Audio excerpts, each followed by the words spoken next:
ਦਲੀਲ ਵਿੱਚ ਤੁਹਾਡਾ ਸਵਾਗਤ ਹੈ ਤੇ ਮੈਂ ਹਾਂ ਐਸਪੀ ਸਿੰਘ। ਸਾਡਾ ਦੇਸ਼ ਸੰਵਿਧਾਨ ਅਨੁਸਾਰ ਚੱਲਦਾ ਹੈ ਤੇ ਸੰਵਿਧਾਨ ਹਰ ਵਿਅਕਤੀ ਦੀ ਜ਼ਿੰਦਗੀ ਅਤੇ ਆਜ਼ਾਦੀ ਦਾ ਜਾਮਨ ਹੈ, ਇਹਦੀ ਗਾਰੰਟੀ ਦਿੰਦਾ। ਤੁਹਾਡੀ ਆਜ਼ਾਦੀ ਅਤੇ ਤੁਹਾਡੀ ਜ਼ਿੰਦਗੀ ਸਿਰਫ ਉਦੋਂ ਖੋਈ ਜਾ ਸਕਦੀ ਹੈ ਜਦੋਂ ਤੁਸੀਂ ਕੋਈ ਕਾਨੂੰਨ ਤੋੜੋ। ਸਾਡੇ ਇੱਥੇ ਕਾਨੂੰਨ ਦਾ ਰਾਜ ਹੈ, ਕਾਨੂੰਨ ਤੋੜਨ ਉੱਤੇ ਸਜ਼ਾ ਮਿਲਦੀ ਹੈ। ਜੇ ਤੁਸੀਂ ਇੰਡੀਅਨ ਪੀਨਲ ਕੋਡ IPC ਵਿੱਚ ਦੱਸਿਆ ਕੋਈ ਅਪਰਾਧ ਕਰੋਗੇ ਤਾਂ ਸਜ਼ਾ ਮਿਲੇਗੀ, ਪਰ ਸਜ਼ਾ ਦੇਣ ਦਾ ਵੀ ਕੋਈ ਪ੍ਰੋਸੀਜਰ ਹੁੰਦਾ, ਕੋਈ ਵਿਧੀ ਵਿਧਾਨ ਹੁੰਦਾ। ਇਹਨੂੰ ਅਸੀਂ ਕਹਿੰਦੇ ਸੀ ਕ੍ਰਿਮੀਨਲ ਪ੍ਰੋਸੀਜਰ ਕੋਡ, ਅਪਰਾਧਿਕ ਪ੍ਰਕਿਰਿਆ ਕੋਡ। ਸੋ ਉਹ ਕੰਮ ਨਹੀਂ ਕਰਨਾ ਜਿਹੜਾ IPC ਵਿੱਚ ਲਿਖਿਆ ਕਿ ਨਹੀਂ ਕਰਨਾ ਚਾਹੀਦਾ। ਜੇ ਕਰੋਗੇ ਤਾਂ ਫਿਰ ਤੁਹਾਨੂੰ ਸਜ਼ਾ ਪ੍ਰੋਸੀਜਰ ਅਨੁਸਾਰ ਮਿਲੇਗੀ, ਉਹ ਕ੍ਰਿਮੀਨਲ ਪ੍ਰੋਸੀਜਰ ਕੋਡ ਹੋਏਗਾ। ਫਿਰ ਸਜ਼ਾ ਦੇਣ ਲਈ ਕਸੂਰ ਸਾਬਤ ਕਰਨ ਲਈ ਸਬੂਤ ਲੋੜੀਂਦੇ ਹੋਣਗੇ। ਕਿਵੇਂ ਕੋਈ ਅਪਰਾਧ ਸਾਬਤ ਹੋਵੇਗਾ, ਕਿਵੇਂ ਗਵਾਹ ਗਵਾਹੀ ਦੇਣਗੇ, ਇਹਦੇ ਲਈ ਸਾਡੇ ਕੋਲ ਸੀ ਇੰਡੀਅਨ ਐਵੀਡੈਂਸ ਐਕਟ, ਭਾਰਤੀ ਸਬੂਤ ਕਾਨੂੰਨ। ਇਹ ਕਾਨੂੰਨ ਬੜੇ ਪੁਰਾਣੇ ਹੋ ਗਏ ਸਨ। IPC 1860 ਦਾ ਸੀ, ਕ੍ਰਿਮੀਨਲ ਪ੍ਰੋਸੀਜਰ ਕੋਡ 1973 ਦਾ, ਇੰਡੀਅਨ ਐਵੀਡੈਂਸ ਐਕਟ 1872 ਦਾ। ਹੁਣ ਕਿਉਂਕਿ ਅਸੀਂ ਮਹਾਨ ਦੇਸ਼ ਬਣਨ ਜਾ ਰਹੇ ਹਾਂ, ਹੜੱਪਨ ਸੱਭਿਅਤਾ ਦੇ ਲੋਕ ਤਾਂ ਅਸੀਂ ਰਹੇ ਨਹੀਂ, ਅਸੀਂ ਹੁਣ ਸਿੰਧੂ ਸਰਸਵਤੀ ਸੱਭਿਅਤਾ ਦੇ ਬਸ਼ਿੰਦੇ ਘੋਸ਼ਿਤ ਕੀਤੇ ਜਾ ਚੁੱਕੇ। ਸਕੂਲਾਂ ਦੀਆਂ ਕਿਤਾਬਾਂ 'ਚ ਵੀ ਅਸੀਂ ਲਿਖ ਰਹੇ। ਇਸ ਲਈ ਮੋਤੀਆਂ ਵਾਲੀ ਸਰਕਾਰ ਜਿਹੜੀ ਦਿੱਲੀ 'ਚ ਬੈਠੀ ਹੈ, ਉਸਨੇ ਸਾਡੇ ਗਲੇ ਤੋਂ ਇਹ ਅੰਗਰੇਜ਼ਾਂ ਦੀ ਗੁਲਾਮੀ ਵੇਲੇ ਦਾ ਜੂਲਾ ਲਾ ਦਿੱਤਾ ਤੇ 3 ਨਵੇਂ ਕਾਨੂੰਨ ਪਾਰਲੀਮੈਂਟ ਨੇ ਪਾਸ ਕਰ ਦਿੱਤੇ ਸਨ। ਆਪਣੇ ਘਰ ਦੇ ਨੇੜਲੇ ਥਾਣੇਦਾਰ ਤੋਂ ਪੁੱਛ ਵੇਖਣਾ, ਇਸ ਜੁਲਾਈ ਮਹੀਨੇ ਦੀ 1 ਤਾਰੀਖ ਤੋਂ ਇਹ 3 ਨਵੇਂ ਕਾਨੂੰਨ ਲਾਗੂ ਹੋ ਚੁੱਕੇ ਹਨ।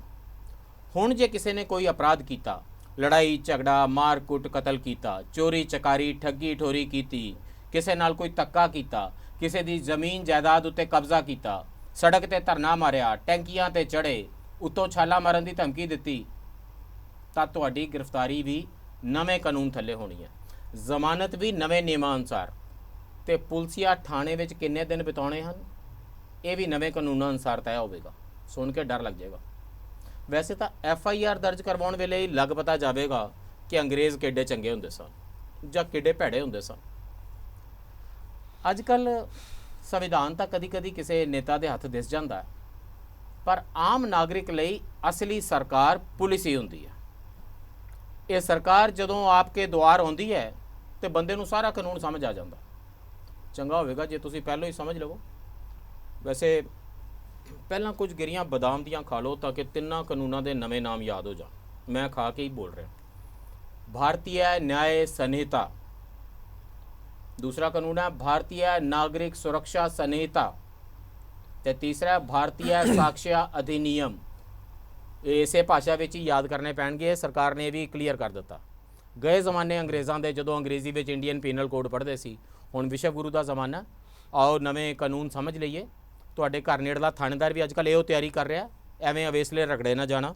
ਸਾਡੇ ਨਾਲ ਇਹ ਕਾਨੂੰਨ ਸਮਝਾਉਣ ਲਈ ਜੁੜ ਰਹੇ ਨੇ ਅਰਜੁਨ ਸ਼ਰੋਨ ਜੀ, ਸੀਨੀਅਰ ਵਕੀਲ ਹਨ, Punjab and Haryana high court 'ਚ ਪ੍ਰੈਕਟਿਸ ਕਰਦੇ ਹਨ, ਸਿਵਲ ਲਿਬਰਟੀਜ਼ ਦੀ ਟਰਫ ਦੇ ਉੱਤੇ ਨਾਗਰਿਕ ਅਧਿਕਾਰਾਂ ਲਈ ਲੜਦੇ ਰਹੇ ਹਨ, ਪੰਜਾਬ ਦੇ ਡਿਪਟੀ ਐਡਵੋਕੇਟ ਜਨਰਲ ਰਹੇ ਹਨ ਅਤੇ ਇਸ ਕਿਸਮ ਦੇ ਕਾਨੂੰਨ ਨਾਗਰਿਕਾਂ ਨੂੰ ਕਿਵੇਂ ਇੰਪੈਕਟ ਕਰਦੇ ਹਨ ਇਸ ਨੂੰ ਬੜੀ ਨੇੜਿਓਂ ਸਟੱਡੀ ਕਰਦੇ ਹਨ। ਸਾਡੇ ਨਾਲ ਐਡਵੋਕੇਟ ਤਨੂ ਬੇਦੀ ਜੀ ਜੁੜ ਰਹੇ ਹਨ। ਤਨੂ ਬੇਦੀ ਜੀ ਐਡਵੋਕੇਟ ਹਨ, Punjab and Haryana high court ਦੇ ਵਿੱਚ ਬਹੁਤ ਸਾਰੇ ਪਬਲਿਕ ਇੰਟਰਸਟ ਦੇ ਮਾਮਲਿਆਂ ਦੇ ਵਿੱਚ ਇਹ ਅੱਗੇ ਹੋ ਕੇ ਮੋਹਰੀ ਸਫਾ ਵਿੱਚ ਲੜਦੇ ਹਨ। ਬਹੁਤ ਵਾਰੀ Punjab and Haryana high court ਇਹਨਾਂ ਨੂੰ ਵੱਖ-ਵੱਖ ਕੇਸਿਸ ਦੇ ਵਿੱਚ ਮੈਂ ਦੇਖਦਾ ਰਿਹਾ ਓਵਰ ਦਾ ਈਅਰਸ ਐਮਿਕਸ ਕਿਊਰੀ ਅਪਾਇੰਟ ਕਰਦੀ ਰਹੀ ਹੈ, ਜਿਹੜਾ ਕੋਰਟ ਦੀ ਰਹਿਨੁਮਾਈ ਕਰਦਾ ਹੈ ਕਿ ਕਿਵੇਂ ਬਿਹਤਰ ਨਤੀਜੇ ਤੱਕ ਪਹੁੰਚਿਆ ਜਾਵੇ ਨਾਗਰਿਕਾਂ ਲਈ। ਇਹਨਾਂ ਹੀ 3 ਨਵੇਂ ਕਾਨੂੰਨਾਂ ਬਾਰੇ ਇਹ ਵੱਖ-ਵੱਖ ਜਗ੍ਹਾ 'ਤੇ ਵਕੀਲਾਂ ਨੂੰ, ਕਾਨੂੰਨ ਦੇ ਵਿਦਿਆਰਥੀਆਂ ਨੂੰ ਪੜ੍ਹਾ ਰਹੇ ਹਨ, ਸਮਝਾ ਰਹੇ ਹਨ। ਸੋ ਅੱਜ ਕੱਲ੍ਹ ਇਹਦੀਆਂ ਪੇਚੀਦਗੀਆਂ ਨਾਲ ਗੁੱਥਮ ਗੁੱਥਾ ਹੋ ਰਹੇ ਹਨ। ਸਾਡੇ ਨਾਲ ਐਡਵੋਕੇਟ ਵਿਪਿਨ ਕੁਮਾਰ ਜੀ ਹਨ। ਵਿਪਿਨ ਕੁਮਾਰ ਜੀ ਜਾਣੇ ਜਾਂਦੇ ਹਨ ਕਾਨੂੰਨ ਦੀਆਂ ਧਾਰਾਵਾਂ ਨੂੰ ਹਿਊਮੈਨਾਈਜ਼ ਕਰਨ ਦੇ ਲਈ।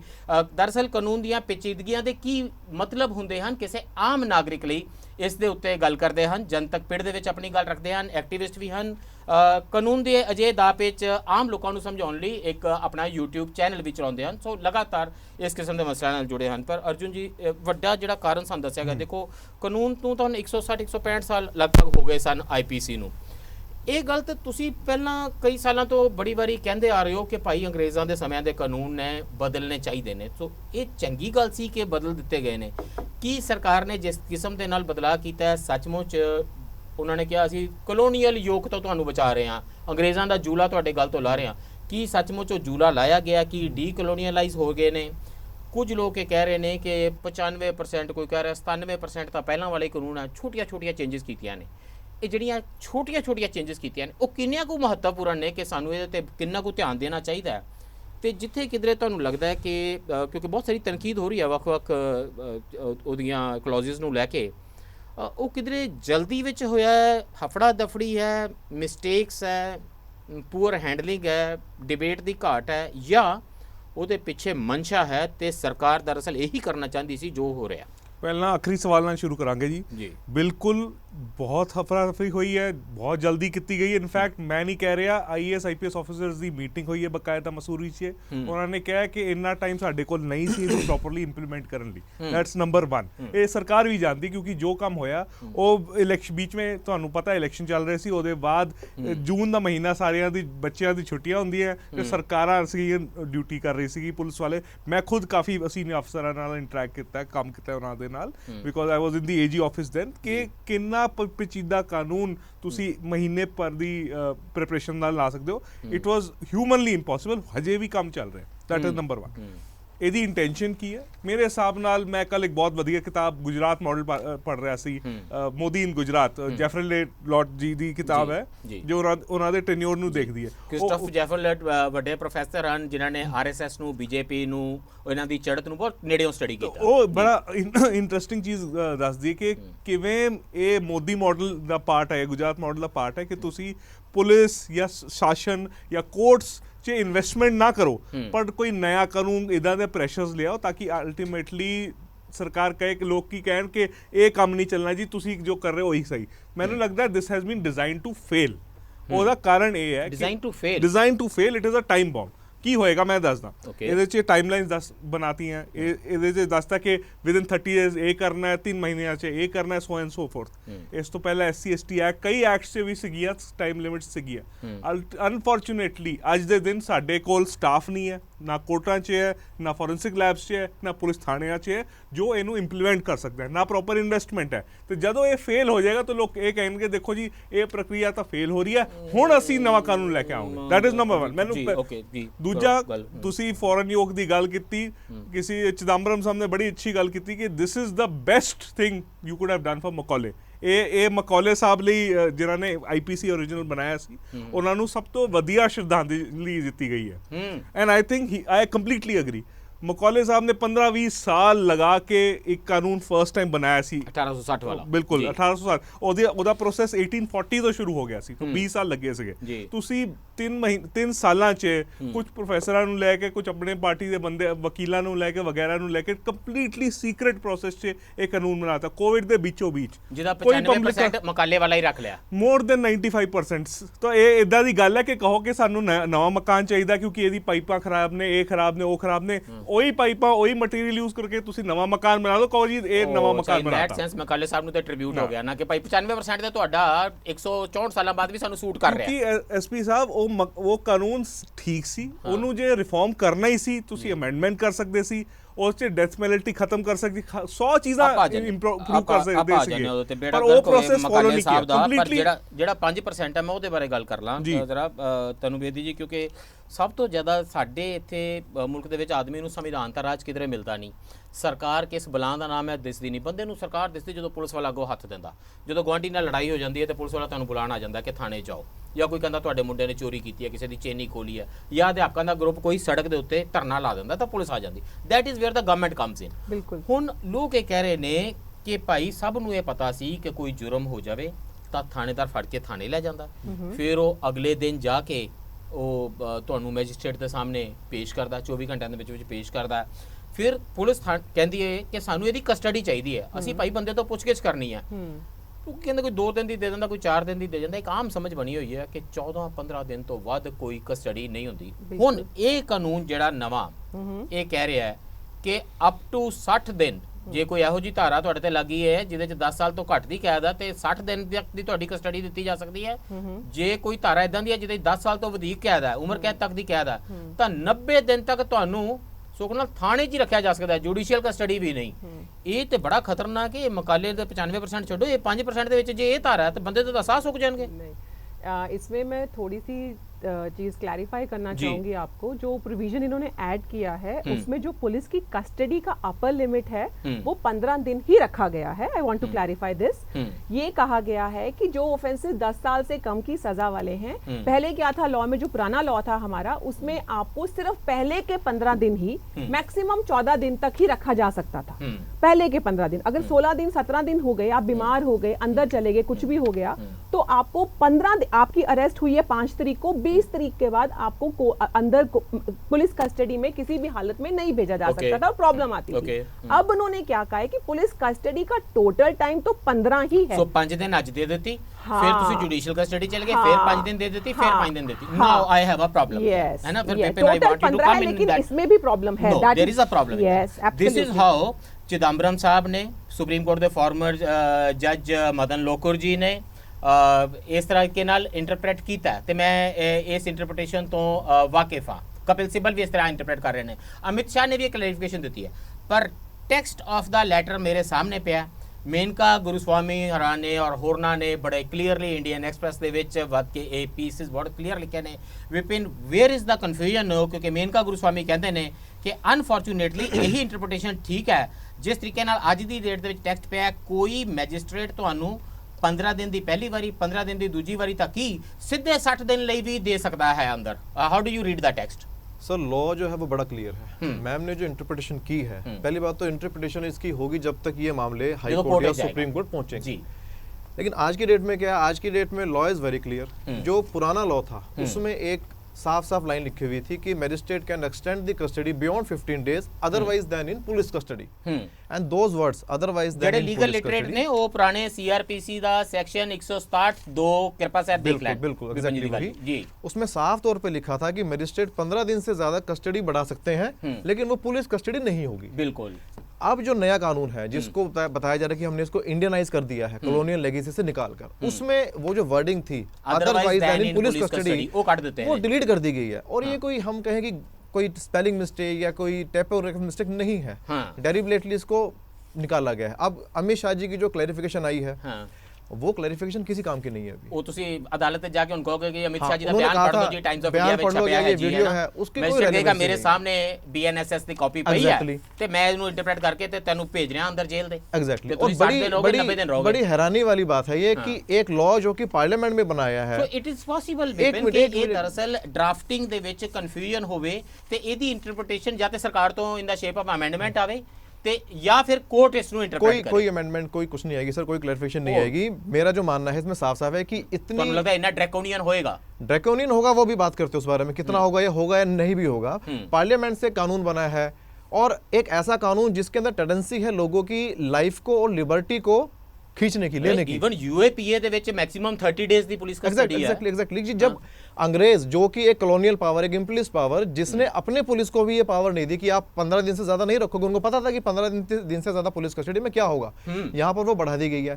और ये क्लैरिफिकेशन कस्टडियल टॉर्चर होएगा, मतलब ਤੁਸੀਂ 15 दिन ਦੀ ਲਿਮਿਟ ਤਾਂ ਹੀ ਸੀ ਨਾ ਕਿ ਭਾਈ ਕਸਟਡੀਅਲ टॉर्चर से बंदा ਕਨਫੈਸ਼ਨ ਨਾ ਕੋਈ ਲਵੇ, ਮਾਰ ਕੁੱਟ ਕੇ ਨਾ ਅਖਵਾ ਲਵੇ, ਸਾਈਨ ਨਾ ਕਰੇ, ਥੋੜੀ ਉਹਦੇ ਤੇ ਲਿਮਿਟੇਸ਼ਨ ਲੱਗ ਜਾਂਦੀ ਹੈ। ਅਜੇ ਕਿ ਇਹ ਨਹੀਂ ਕਿ ਨਹੀਂ ਹੁੰਦਾ। हाँ, अपनी इसी बात को मैं यहाँ खत्म करके कि वो लॉ क्लियर है कि वो 90 दिन 60 दिन तक जा सकती है। सबसे महत्वपूर्ण क्वेश्चन जो उठता है, जो उठ रहा है लगातार पब्लिक डिबेट में, कोर्ट में भी बात उठ रही है, कोर्ट भी सवाल खड़ा कर रही है कि ये कानून लाने की जरूरत क्या थी, क्यों आप इनको लेकर आए हैं।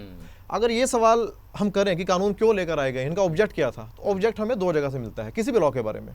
एक तो जो एक्ट है उसके पहले पन्ने पे उसका ऑब्जेक्ट लिखा होता है, बिल्कुल, या जब उस बिल को पेश किया जाता है, जो एमपी उसको पेश करते हैं कि हम क्यों लेकर आए हैं, वो वहां से मिलता है। कई बार उसमें कॉन्ट्रडिक्शन भी होती है बातचीत में, जरूरी नहीं जो लिखा है वो उन्होंने कहा है, जो उन्होंने कहा वो लिखा है। लेकिन मोटे तौर पर जो होम मिनिस्टर साहब ने कहा पार्लियामेंट में बिल को पेश करते हुए, और जो ऑब्जेक्ट्स में लिखा गया किताब में, उससे मोटी मोटी बात 2-3 चीज निकल के आती हैं कि एक तो हम कॉलोनियल लॉ से इंडियनाइजेशन कर रहे हैं, दूसरा, हम अपने सिटीजन्स की लाइफ और लिबर्टी को प्रोटेक्ट कर रहे हैं और मॉडर्नाइज कर रहे हैं आज के कंटेम्प्रेरी नीड के हिसाब से, व्हिच इज गुड। हाँ, ये ऑब्जेक्ट तो गुड है, लेकिन कंटेम्प्रेरी नीड के हिसाब से मॉडर्नाइज कैसे कर रहे हैं आप, मैं आपको बात बताऊंगा तो आप शायद माथा पकड़ लेंगे अपना। पुराने लॉ में आईपीसी में एक ऑफेंस है criminal force, section criminal force 350 में उसको डिफाइन किया गया है। उसकी डेफिनेशन क्या है उस पर नहीं जाएंगे क्योंकि आपने कहा जल्दी खत्म करें। उसमें कुछ इलस्ट्रेशंस दी गई हैं। इलस्ट्रेशन मींस के एग्जांपल दिए गए हैं कि अगर आपको लैंग्वेज समझ नहीं आई तो अगर आपके साथ ऐसा ऐसा हो जाए तो वो ऑफेंस है। उसमें ये लिखा गया कि अगर आप चैरियट पर जा रहे हैं, घोड़े पर जा रहे हैं, रथ पे जा रहे हैं, सिंपल घोड़ा रथ पे जा रहे हैं, आप चैरियट पे रथ पे जा रहे हैं और किसी बंदे ने उसके घोड़े को चाबुक मार दिया, और उससे उसकी स्पीड चेंज हो गई, स्पीड बढ़ गई या डायरेक्शन चेंज हो गई और वो आपके इंटेंशन के बिना हुआ है, और जिससे आपके चांसेस हैं कि आपको चोट लग जाएगी, तो वो क्रिमिनल फोर्स हो गई। ठीक बात है। एक एग्जांपल और दिया गया है कि आप पैलिनक्विन में जा रहे हैं, पालकी में जा रहे हैं, आप पालकी में जा रहे हैं और कोई बंदा आए और वन ऑफ द पोल को ग्रैब कर ले, आपकी डायरेक्शन को चेंज कर दे, जिससे आप खतरे में पड़ जाएं, तो एक क्रिमिनल फोर्स हो जाएगा। पालकी दा एक जड़ा डंडा ओनू टेढ़ा कर दे, फड़ लिया, इधर उधर ले गया, क्रिमिनल फोर्स होगी। अच्छा जी। अब ये जो एग्जांपल है, जो इलस्ट्रेशन है, बहुत रेलेवेंट है 1860 के हिसाब से। पालकी आमतौर पे दिखती जाती हुई, रथ दिखते थे। मैं वही बात आपको बता रहा हूँ। मजे की बात क्या है कि जब हम बात कर रहे हैं कि हम कंटेम्प्रेरी नीड के हिसाब से लॉ लेकर आए हैं, मॉडर्नाइज किया गया है, जो क्रिमिनल फोर्स की जो डेफिनेशन है वही है। अच्छा, और मजे भी यही रखी है। मजे की बात यह है कि एग्जांपल भी यही है। रथ वाली तो पालकी वाली, रथ वाली और पालकी वाली। ਉਹ ਵਿਪਨ ਜੀ ਬਾਹਰ ਜਾਓ, ਕਈ ਬੰਦੇ ਰੱਥ ਤੇ ਜਾ ਰਹੇ ਹੋਣਗੇ, ਆਪਾਂ ਹੋ ਸਕਦਾ ਸੜਕ ਤੇ ਨਾ ਜਾਂਦੇ, ਕਈ ਬੰਦੇ ਪਾਲਕੀ ਚ ट्रैवल कर रहे होंगे, हो सकता है। जब मैंने इसको पढ़ा तो ਭਾਈ ਕੇਂਦਰ ਦੀ ਸਰਕਾਰ ਹੈ ਮੋਤੀਆਂ ਵਾਲੀ, ਇਹਨਾਂ ਨੇ मुझे बड़ी हैरानी हुई। हो सकता मुल्क ਦੇ ਕੁਝ ਹਿੱਸਿਆਂ ਚ ਲੋਕੀ ਰੱਥ ਤੇ ਜਾ ਰਹੇ ਹੋਣ, ਪਾਲਕੀ ਵਿੱਚ ਸਭ हम इसको जितना मर्जी सर ऐसे बात कर लें, लेकिन आप ये देखिए कि आप कंटेम्प्रेरी करने के नाम पर आपने जिद ना करनगे ਅਸੀਂ ਸਕੂਲ ਤਾਂ ਜਾਣਾ ਜੇ ਪਾਲਕੀ ਤੇ ਜਾਣਾ ਤਾਂ ਵੈਸੇ ਐਗਜ਼ਾਮਪਲ ਦੇ ਤੌਰ ਤੇ ਕੱਢ ਇਹ ਵੀ ਕੱਢ ਦੇਣਗੇ, ਜਿਸ ਲਈ ਇੰਟਰਪ੍ਰੀਟੇਸ਼ਨ ਉਹ ਠੀਕ ਕਰਨਗੇ ਨਾ ਸੱਟ ਦੇ ਨਾਲ ਹੀ ਸ਼ਾਇਦ ਇਹਦਾ ਵੀ ਵਾਰੀ ਆ ਜਾਵੇ। ਪਰ ਬ੍ਰੇਕ ਤੋਂ ਬਾਅਦ ਮਿਲਦੇ ਹਾਂ ਤੇ ਦੇਖਦੇ ਹਾਂ ਕਿ ਇਹਨਾਂ ਕਾਨੂੰਨਾਂ ਦੇ ਨਾਲ ਹੋਰ ਤੁਹਾਡੀਆਂ ਜ਼ਿੰਦਗੀਆਂ ਦੇ ਉੱਤੇ ਸਿੱਧਾ ਪ੍ਰਭਾਵ ਕੀ ਪੈਂਦਾ, ਤੇ ਜਿਹੜਾ ਸਵਾਲ ਅਰਜੁਨ ਜੀ ਨੇ ਪ੍ਰੋਗਰਾਮ ਦੇ ਸ਼ੁਰੂ ਚੁੱਕਿਆ ਸੀ, ਮਨਸ਼ਾ ਕੀ ਹੈ, that will continue to be in focus after this break।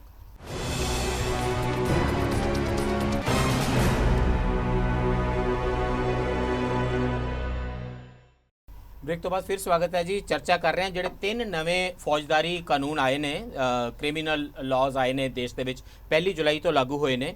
ਉਹਨਾਂ ਦੇ ਵਿੱਚ ਬਹੁਤ ਸਾਰੀਆਂ ਮਦਾਂ ਨੂੰ ਲੈ ਕੇ ਬਹੁਤ ਰੌਲਾ ਦੇਸ਼ ਦੇ ਵਿੱਚ, ਜਿਨ੍ਹਾਂ ਚੋਂ ਇੱਕ ਇਹ ਹੈ ਕਿ ਜੇ ਕਿਸੇ ਅਪਰਾਧ ਵਿੱਚ ਕੋਈ ਫੜਿਆ ਜਾਵੇ ਤਾਂ ਕਿੰਨੀ ਦੇਰ ਤੱਕ ਉਸ ਦੀ ਪੁਲਿਸ ਕਸਟਡੀ ਹੋ ਸਕਦੀ ਹੈ, ਉਸ ਨੂੰ ਲੈ ਕੇ ਕੁਝ ਕਨਫਿਊਜ਼ਨ ਵੀ ਹੈ। ਸਰਕਾਰ ਦੀ ਮਨਸ਼ਾ ਦੇ ਉੱਤੇ ਵੀ ਕੋਈ ਸਵਾਲ ਨੇ, ਬਹੁਤ ਸਾਰੇ ਹੋਰ ਵੀ ਸਵਾਲ ਨੇ। ਅਰਜੁਨ ਜੀ, ਜੇ ਆਪਾਂ 1 ਬਾਏ 1 ਜਸਟ ਜਿਹੜੇ ਮੋਟੇ ਕੁਐਸਚਨ ਨੇ, ਇੱਕ ਉਹਦੇ 'ਚ ਆਫੈਂਸ ਉਹਨਾਂ ਨੇ ਕ੍ਰੀਏਟ ਕੀਤਾ ਨਵਾਂ, ਟੈਰਰਿਜ਼ਮ ਦਾ।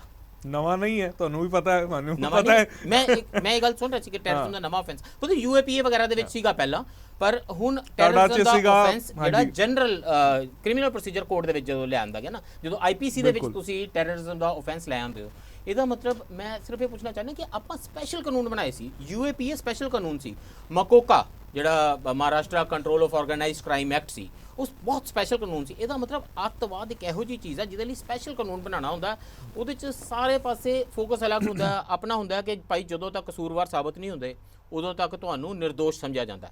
ਉਹਦੇ ਵਿੱਚ ਉਲਟਾ ਹੁੰਦਾ, ਜਦੋਂ ਤੱਕ ਤੁਸੀਂ ਨਿਰਦੋਸ਼ ਸਾਬਤ ਨਹੀਂ ਹੁੰਦੇ ਤੁਹਾਨੂੰ ਕਸੂਰਵਾਰ ਮੰਨਿਆ ਜਾਂਦਾ। ਇਹ ਹੁਣ ਜਦੋਂ ਟੈਰਰਿਜ਼ਮ ਦੇ ਆਫੈਂਸ ਨੂੰ ਤੁਸੀਂ ਜਨਰਲ ਕਾਨੂੰਨ ਦੇ ਵਿੱਚ ਲੈ ਆਉਂਦੇ ਹੋ, ਇਹ ਤਾਂ ਪੂਰੇ ਦੇਸ਼ ਦੀ ਪੁਲਿਸ ਦੇ ਹੱਥ 'ਚ ਤੁਸੀਂ ਬੇਸਿਕਲੀ ਯੂਏਪੀਏ ਫੜਾ ਦਿੱਤਾ ਵੀ ਜਿੱਤੇ ਚਾਹੋ ਲਾ ਦਿਓ। ਇਹ ਫਿਰ ਮੈਨੂੰ ਤੁਹਾਡੀ ਉਹ ਮਨਸ਼ਾ ਵਾਲੀ ਗੱਲ ਇਹ ਤੋਂ ਬੜੀ ਇੱਕ ਰੈਲੇਵੈਂਟ ਲੱਗਦੀ ਹੈ। ਅੱਜ ਦੇ ਦਿਨ ਇੱਕ ਕਾਂਸਟੇਬਲ ਡਿਸਾਈਡ ਕਰ ਸਕਦਾ ਹੈ, ਐਸਐਚਓ ਡਿਸਾਈਡ ਕਰ ਸਕਦਾ ਹੈ ਕਿ ਮੈਂ ਇਸ ਤੇ ਟੈਰਰਿਜ਼ਮ ਲਾਣਾ ਹੈ, ਆਰਗੇਨਾਈਜ਼ਡ ਕ੍ਰਾਈਮ ਲਾਣਾ ਹੈ, ਪੈਟੀ ਆਰਗੇਨਾਈਜ਼ਡ ਕ੍ਰਾਈਮ ਲਾਣਾ ਹੈ, ਸੈਡੀਸ਼ਨ ਦੀ ਤਰ੍ਹਾਂ ਇਹਨਾਂ ਨੇ ਜਿਹੜਾ ਦੇਸ਼ ਦਰੋਹ ਦਾ ਨਵਾਂ ਕਾਨੂੰਨ ਲਾਇਆ।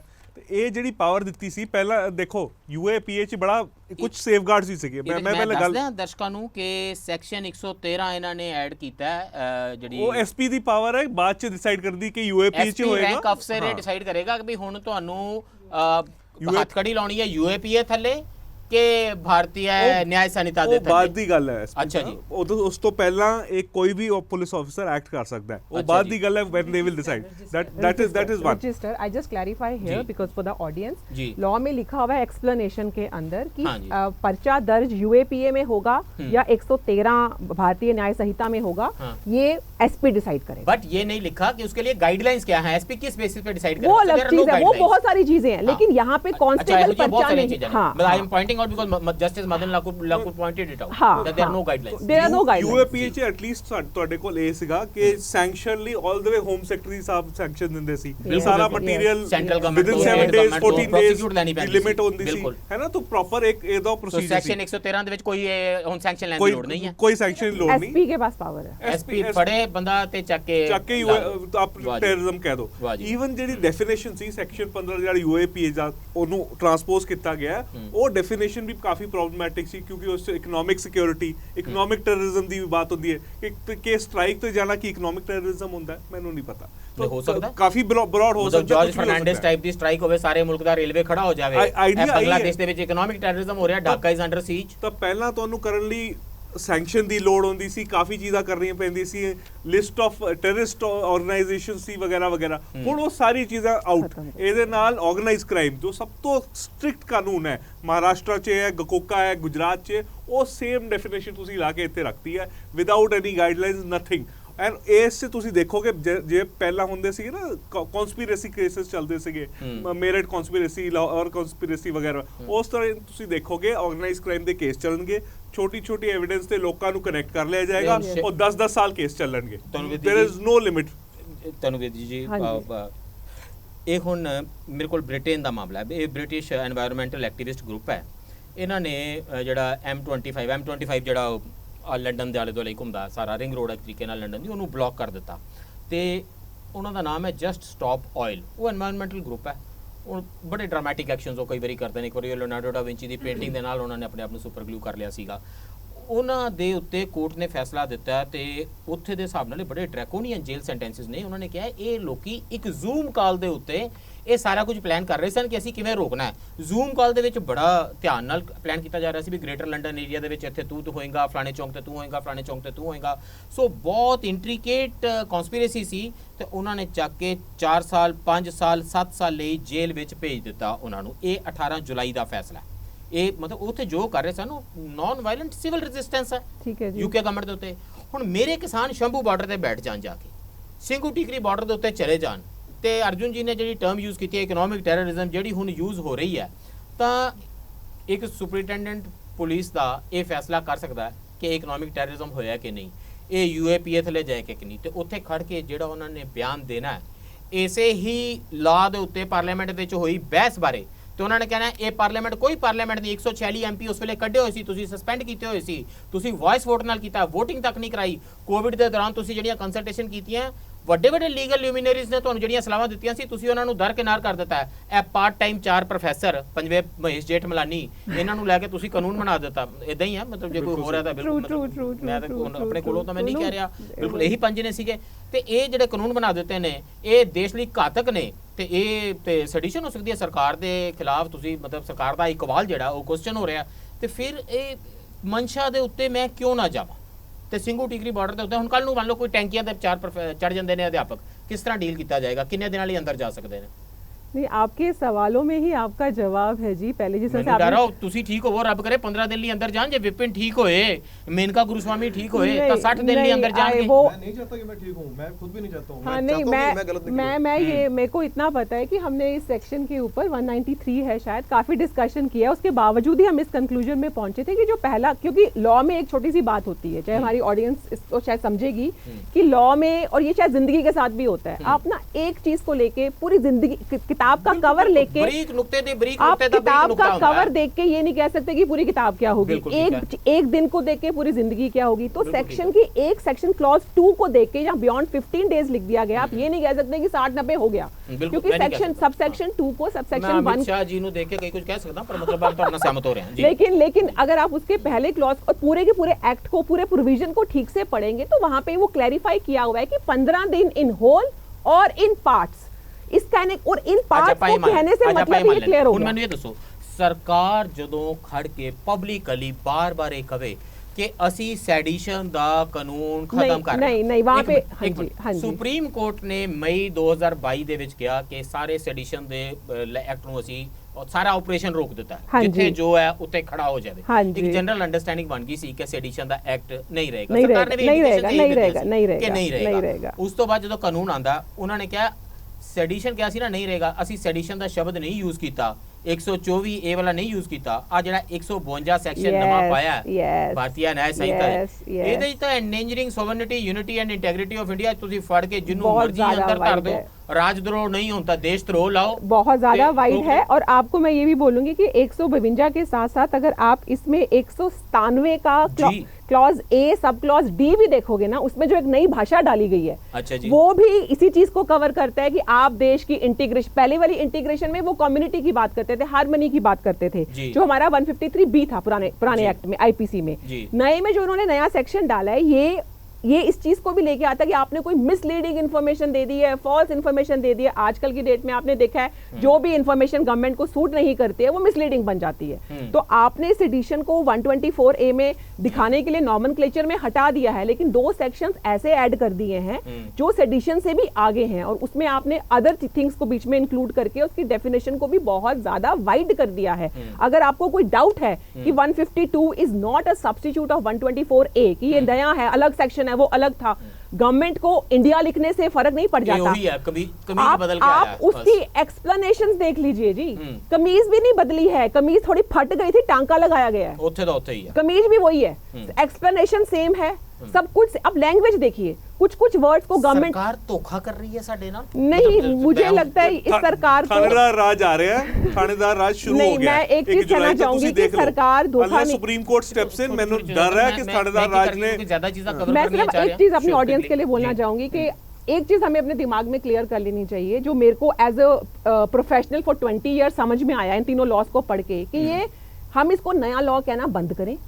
ये नए नाम हैं पुराने लॉज के, ये नए नाम है, सिर्फ नए नाम है, वाला लॉ है ज्यादा खतरनाक रूप में सामने आया नया नाम है। नंबर 1 ये नया नाम है, क्योंकि आपने खुद बोला कि 96 से 97% बिल्कुल का पुराना रिटेन किया गया है। हम अपनी रिस्पांसिबिलिटी से बोल रहे हैं, comma full stop illustration same, chapter they which comma full stop नहीं चेंज किया जी, 23 चैप्टर है टोटल, सब कुछ सेम है, सिर्फ इन्होंने अंग्रेजी चेंज करने के लिए उसको फर्स्टली सेकंडली को 1 2 3 ABCD कर दिया। दैट्स ਆਪਾਂ ਇਹਦਾ ਫੈਸਲਾ ਕਰ ਲਈਏ ਵੀ ਨਵਾਂ ਕਾਨੂੰਨ ਹੈ, ਅਸਲ ਵਿੱਚ ਪੁਰਾਣੇ ਵਾਲਾ ਨਾਮ ਚੇਂਜ ਹੋਇਆ। ਮੇਰਾ ਸਵਾਲ ਇਹ ਹੈ ਕਿ ਕੀ ਖਤਰਨਾਕ ਬਣ ਕੇ ਆਇਆ, ਕਿਉਂਕਿ ਸਟੈਚੂਟਰੀ ਬੇਲ ਦਾ ਪਹਿਲਾਂ ਪ੍ਰੋਵੀਜ਼ਨ ਸੀ।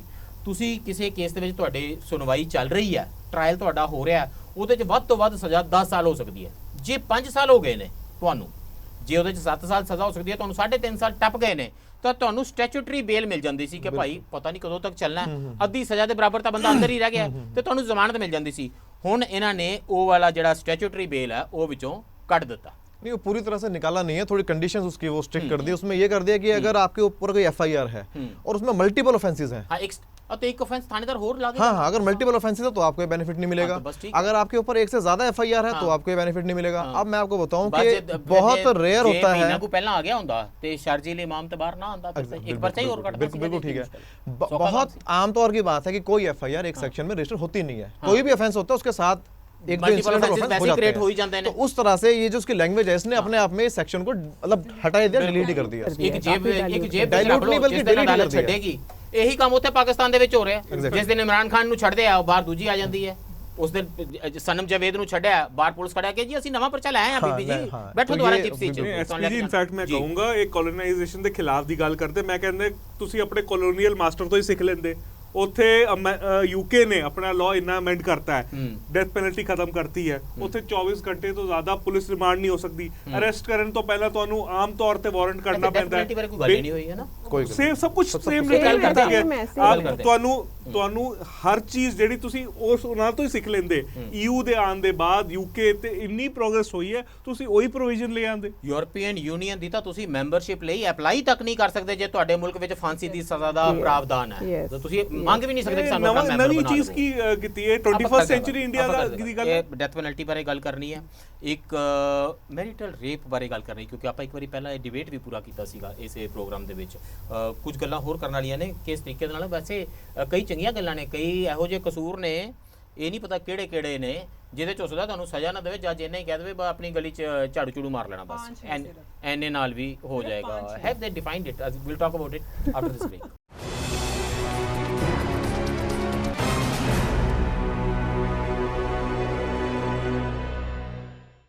ਬ੍ਰੇਕ ਤੋਂ ਬਾਅਦ ਫਿਰ ਸਵਾਗਤ ਹੈ ਜੀ। ਚਰਚਾ ਕਰ ਰਹੇ ਹਾਂ 3 ਨਵੇਂ ਫੌਜਦਾਰੀ ਕਾਨੂੰਨਾਂ ਦੇ ਬਾਰੇ। ਜਿਹਦੇ ਥੱਲੇ ਕਿਸੇ ਨੂੰ ਕਿਸੇ ਜੁਰਮ ਕਰਕੇ ਗ੍ਰਿਫਤਾਰ ਕੀਤਾ ਜਾ ਸਕਦਾ ਹੈ, ਉਸ ਨੂੰ ਜ਼ਮਾਨਤ ਮਿਲਦੀ ਹੈ ਜਾਂ ਪੁਲਿਸ ਕਸਟਡੀ ਹੁੰਦੀ ਹੈ ਜਾਂ ਉਸ ਨੂੰ ਜੇਲ੍ਹ ਭੇਜਿਆ ਜਾਂਦਾ ਹੈ। ਫਿਰ ਉਹ ਟਰਾਇਲ ਕਿਵੇਂ ਚੱਲਣਾ ਹੈ, ਤੁਸੀਂ ਸਬੂਤ ਕਿਵੇਂ ਦੇਣੇ ਨੇ, ਜੱਜ ਨੇ ਸੁਣਵਾਈ ਕਿਵੇਂ ਕਰਨੀ ਹੈ, ਤੇ ਤੁਹਾਨੂੰ ਕਿੰਨੇ ਸਾਲ ਦੀ ਕੈਦ ਹੋ ਸਕਦੀ ਹੈ ਜਾਂ ਸਿਰਫ ਗਲੀ ਵਿੱਚ ਝਾੜੂ ਲਾਉਣ ਲਈ ਕਿਹਾ ਜਾ ਸਕਦਾ। ਸਭ ਕੁਝ ਬਦਲ ਗਿਆ ਦੇਸ਼ ਦੇ ਵਿੱਚ।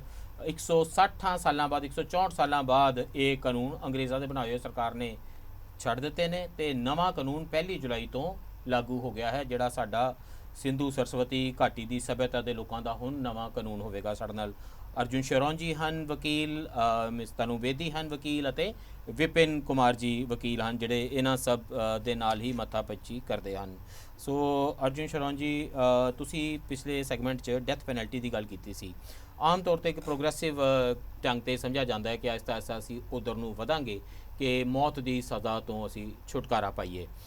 ਇਹਦੇ ਬਾਰੇ ਕੋਈ ਡਿਬੇਟ ਨਹੀਂ ਹੋਇਆ। ਇਨਫੈਕਟ ਬਾਕੀ ਦੇ ਵੀ ਕਾਨੂੰਨ ਬਾਰੇ ਡਿਬੇਟ ਕਿੱਥੇ ਹੋਇਆ ਪਬਲਿਕ 'ਚ, ਪਰ ਕੈਪੀਟਲ ਪਾਰਲੀਮੈਂਟ 'ਚ ਨਹੀਂ ਹੋਇਆ ਜੀ। ਤੁਸੀਂ ਪਾਰਲੀਮੈਂਟ 'ਚ ਨਹੀਂ ਹੋਇਆ। ਕੈਪੀਟਲ ਪਨਿਸ਼ਮੈਂਟ ਬਾਰੇ ਲੱਗਦਾ ਸੀ ਕਿ ਪ੍ਰੋਗਰੈਸਿਵ ਡਿਬੇਟ ਇੱਕ ਲੰਬੇ ਸਮੇਂ ਤੋਂ ਆਊਟਸਾਈਡ ਦਾ ਪਾਰਲੀਮੈਂਟ ਚੱਲ ਰਿਹਾ ਸੀਗਾ, ਉਹਦਾ ਵੀ ਕੋਈ ਅਸਰ ਸਰਕਾਰ ਨੇ ਨਹੀਂ ਕਬੂਲਿਆ। ਡੈਥ ਪੈਨਲਟੀ, ਮੈਰਿਟਲ ਰੇਪ 'ਚ ਕੁਝ ਨਹੀਂ ਹੋਇਆ, ਤੁਸੀਂ ਕਿਵੇਂ ਅਰੈਸਟ ਕਰ ਸਕਦੇ, ਉਹਦੀ ਕੋਈ ਗੱਲ ਨਹੀਂ। ਬੇਲ ਲਾਅ ਕਿਵੇਂ ਰਿਫਾਰਮ, ਇਹ ਸੁਪਰੀਮ ਕੋਰਟ ਕਹਿ ਚੁੱਕਿਆ ਕਿ ਬੇਲ ਲਾਅ ਨੂੰ ਰਿਫਾਰਮ ਕੀਤਾ ਜਾਵੇ, ਨਵਾਂ ਐਕਟ ਆਏ। ਡੈਥ ਪੈਨਲਟੀ 'ਚ ਰੇਅਰੈਸਟ ਆਫ ਰੇਅਰ ਕੇਸ ਅੱਜ ਦੇ ਦਿਨ ਲਾਅ ਹੈ, ਕਿਉਂਕਿ ਸੁਪਰੀਮ ਕੋਰਟ ਨੇ ਲੇ ਡਾਊਨ ਕੀਤਾ ਬਚਨ ਸਿੰਘ ਬਾਕੀ ਕੇਸਾਂ 'ਚ। ਤਾਂ ਉਹ ਜਿਹੜੀ ਤੁਹਾਡੀ, ਤੁਸੀਂ ਇੰਡੀਅਨ ਸੁਪਰੀਮ ਕੋਰਟ ਨੂੰ ਹੀ ਫੋਲੋ ਕਰ ਲੈਂਦੇ ਪਿਛਲੇ 70 ਸਾਲ 'ਚ, ਜਿਹੜੀ ਸੁਪਰੀਮ ਕੋਰਟ ਦੀਆਂ ਆਪਣੀਆਂ ਜਜਮੈਂਟਸ ਨੇ। ਫॉर ਐਗਜ਼ਾਮਪਲ ਹੈਂਡਕਫਿੰਗ ਸੁਪਰੀਮ ਕੋਰਟ ਨੇ ਖਤਮ ਕੀਤੀ ਹੋਈ ਸੀ, ਕਾਨੂੰਨ 'ਚ ਅਲਾਓ ਸੀ, ਪਰ ਸੁਪਰੀਮ ਕੋਰਟ ਨੂੰ ਉਹਨੂੰ ਸਟ੍ਰਾਈਕ ਡਾਊਨ ਕੀਤਾ ਹੋਇਆ ਸੀ। ਹੁਣ ਇਹ ਕਾਨੂੰਨ ਚੇਂਜ ਕਰਤੇ। ਇਹ ਸਾਨੂੰ, ਮੈਨੂੰ ਲੱਗਦਾ ਸੁਪਰੀਮ ਕੋਰਟ ਦੇ ਜਿੰਨੇ ਅੱਛੇ ਫੈਸਲੇ ਪਿਛਲੇ 8-10 ਸਾਲਾਂ 'ਚ ਕੀਤੇ ਨੇ, ਉਹਨੂੰ ਇਨਕੋਰਪੋਰੇਟ ਨਹੀਂ ਕੀਤਾ ਗਿਆ। ਉਹ ਵੀ ਕਾਨੂੰਨ ਦੇ ਵਿੱਚ ਨਹੀਂ ਪਾਏ। ਅਨਫੋਰਚੂਨੇਟਲੀ ਇਹ ਬੜਾ ਹੀ ਸਟ੍ਰਿਕਟਲੀ ਪੁਲਿਸ ਪਰਸਪੈਕਟਿਵ ਤੋਂ ਬਣਾਇਆ ਗਿਆ, ਡੰਡਾ ਰਾਜ ਨੂੰ ਅੱਗੇ ਕਰਨ ਲਈ ਬਣਾਇਆ ਗਿਆ। ਤੇ ਤੁਸੀਂ ਕਹਿ ਰਹੇ ਹੋ ਜੀ ਸਭ ਕੁਝ ਬਦਲ ਗਿਆ, ਮੈਨੂੰ ਲੱਗਦਾ ਹੈ ਕੁਝ ਨਹੀਂ ਬਦਲਿਆ, ਚੀਜ਼ਾਂ ਖਰਾਬ ਹੋਈਆਂ ਜੀ। ਮੈਨੂੰ ਨਹੀਂ ਪਤਾ ਤੁਸੀਂ ਕਿਤਾਬ ਕਿਹੜੀ ਪੜ੍ਹਦੇ ਹੋ ਅਰਜੁਨ ਜੀ। ਇੱਥੇ ਮੇਰੇ ਕੋਲ ਪਈ ਆ ਸਾਰੀ ਰਿਕਾਰਡਿੰਗ ਇਹਨਾਂ ਦੀ ਚੀਫ ਜਸਟਿਸ ਆਫ ਇੰਡੀਆ ਦੀ। ਉਹਨਾਂ ਨੇ ਕਿਹਾ 21 ਅਪ੍ਰੈਲ ਦਾ ਬਿਆਨ ਪਿਆ, ਉਹਨਾਂ ਨੇ ਇੱਕ ਕਾਨਫਰੰਸ ਨੂੰ ਐਡਰੈਸ ਕਰ ਰਹੇ ਸਨ, ਇਨੈਗੂਰਲ ਐਡਰੈਸ ਸੀ, India's progressive path in administration of criminal justice system, ਇਹ union ministry of law and justice ਨੇ ਕੀਤੀ। ਉੱਥੇ ਉਹਨਾਂ ਨੇ ਦੱਸਿਆ ਕਿ ਇਹ ਵਾਟਰਸ਼ੈਡ ਮੂਵਮੈਂਟ ਹੈ ਹਿੰਦੁਸਤਾਨ ਲਈ, ਮਚ ਨੀਡਡ ਇੰਪਰੂਵਮੈਂਟਸ ਹੋ ਗਈਆਂ ਨੇ, ਵਿਕਟਮ ਦੇ ਇੰਟਰਸਟ ਨੂੰ ਧਿਆਨ ਵਿੱਚ ਰੱਖਿਆ ਗਿਆ ਤੇ ਹਿੰਦੁਸਤਾਨ ਦਾ ਲੀਗਲ ਫਰੇਮਵਰਕ ਕ੍ਰਿਮੀਨਲ ਜਸਟਿਸ ਬਾਰੇ ਟ੍ਰਾਂਜੀਸ਼ਨ ਕਰ ਰਿਹਾ ਤੇ ਇੱਕ ਨਵੇਂ ਦੌਰ ਵਿੱਚ ਜਾ ਚੁੱਕਾ ਹੈ। ਇਹ ਚੀਫ ਜਸਟਿਸ ਆਫ ਇੰਡੀਆ ਨੇ ਤਾਂ ਨਵਾਂ ਦੌਰ ਹੈ, ਡੀ.ਐਸ. ਸਿੰਘ ਹੁਸੈਨ ਬਿਲਕੁਲ ਨਵਾਂ ਦੌਰ ਹੈ। ਇਹ ਯਾਦ ਰੱਖੋ ਕਿ ਐਮਰਜੈਂਸੀ ਦੇ ਵਕਤ ਸਾਡੇ ਸੁਪਰੀਮ ਕੋਰਟ ਨੇ ਇਹ ਵੀ ਕਿਹਾ ਸੀ ਕਿ ਸੁਪਰੀਮ ਕੋਰਟ ਤੇ ਸਰਕਾਰ ਵਿੱਚ ਤੁਹਾਨੂੰ ਕਿਸੇ ਕਿਸਮ ਦੀ ਸਟ੍ਰੇਨ ਇਸ ਨੂੰ ਲੈ ਕੇ ਦਿਖਾਈ ਨਹੀਂ ਦੇ ਰਹੀ ਹੈ। ਹਜੇ ਤੁਸੀਂ ਦੇਖੋਗੇ ਨਾ, ਹੁਣ ਕੇਸ ਆਉਣ ਸ਼ੁਰੂ ਹੋਣ। ਇਸੀ ਕਾਨਫਰੰਸ 'ਚ CGI ਸਾਹਿਬ ਨੇ, ਮਾਨनीय ਸਾਹਿਬ ਨੇ ਇਹ ਵੀ ਕਿਹਾ ਸੀ ਕਿ ਅਜੇ ਇਨਵੈਸਟਮੈਂਟ ਜਿਹੜੀ ਹੋਣੀ ਹੈ ਫੋਰੈਂਸਿਕਸ 'ਚ, ਪੁਲਿਸਿੰਗ 'ਚ, ਇਨਵੈਸਟੀਗੇਸ਼ਨ 'ਚ, ਕੋਰਟਾਂ 'ਚ, ਕੋਰਟਸ 'ਚ ਜਿਹੜੇ ਨਵੇਂ ਜੱਜ ਲੱਗਣੇ ਨੇ ਉਹ ਤੁਸੀਂ ਕੀਤੀ ਨਹੀਂ। ਜੇ ਤੁਹਾਡਾ ਪਲਾਨ ਸੀ, ਤੁਸੀਂ ਇਹ ਦੇਖ ਲਓ NDA ਦੀ ਫਰਸਟ ਸਰਕਾਰ 'ਚ ਵੀ ਇਹ ਪਲਾਨ ਬਣਿਆ ਸੀ, ਮਲੀਮਤ ਕਮੇਟੀ ਬਣੀ ਸੀ, ਤਾਂ 25 ਈਅਰ 올ਡ ਪਲਾਨ ਹੈ। ਤੁਹਾਡੇ ਕੋਲ ਟਾਈਮ ਹੈ, 10 ਸਾਲਾਂ ਤੋਂ ਤੁਹਾਡੀ ਸਰਕਾਰ ਚੱਲ ਰਹੀ ਹੈ, ਤੁਸੀਂ 10 ਸਾਲਾਂ 'ਚ ਜੱਜ ਹੋਰ ਲਾਉਂਦੇ, ਪੁਲਿਸ ਵਾਲੇ ਹੋਰ ਲਾਉਂਦੇ, IT ਇਕਵਿਪਮੈਂਟ ਦਿੰਦੇ, ਫੋਰੈਂਸਿਕਸ 'ਚ ਕੁਝ ਕਰਦੇ। None of that has happened. ਕੰਮ ਫਟਾਫਟ ਵਾਲਾ ਬੜਾ ਹੈ ਤਨੂ ਬੇਦੀ ਜੀ। ਇਹਨਾਂ ਨੇ ਕਿਹਾ ਵੀ ਕ੍ਰਿਮੀਨਲ ਟ੍ਰਾਇਲ ਜਿਹੜੇ ਨੇ 3 ਸਾਲਾਂ ਦੇ ਵਿੱਚ ਖਤਮ ਹੋ ਜਾਣਾ ਚਾਹੀਦਾ, ਕਿਉਂਕਿ ਸਾਡੇ ਤਾਂ ਬੜਾ ਚੱਲਦਾ ਵੀ ਤਾਰੀਖ ਪੇ ਤਾਰੀਖ, ਸਾਡੇ ਤਾਂ ਫਿਲਮੀ ਮੁਹਾਵਰੇ ਜਿਹੜੇ ਨੇ ਲੋਕਾਂ ਦੀ ਜ਼ਿੰਦਗੀ ਦਾ ਹਿੱਸਾ ਬਣ ਗਏ ਨੇ। ਪਾਤਰ ਸਾਹਿਬ ਗਏ ਨੇ, ਉਹ ਕਹਿੰਦੇ ਸੀ ਬੰਦੇ ਅਦਾਲਤਾਂ 'ਚ ਖੜੇ ਬਿਰਖ ਹੋ ਜਾਂਦੇ ਨੇ। ਹੁਣ ਉਹਨਾਂ ਨੇ ਕਿਹਾ 3 ਸਾਲਾਂ ਦੇ ਵਿੱਚ ਕ੍ਰਿਮੀਨਲ ਟ੍ਰਾਇਲ ਖਤਮ ਹੋ ਜਾਏਗਾ। ਜੇ ਜੱਜ ਨੇ ਜਜਮੈਂਟ ਰਿਜ਼ਰਵ ਰੱਖੀ ਹੈ ਤਾਂ 45 ਦਿਨਾਂ ਦੇ ਅੰਦਰ ਅੰਦਰ ਜਜਮੈਂਟ ਸੁਣਾਣੀ ਪਵੇਗੀ।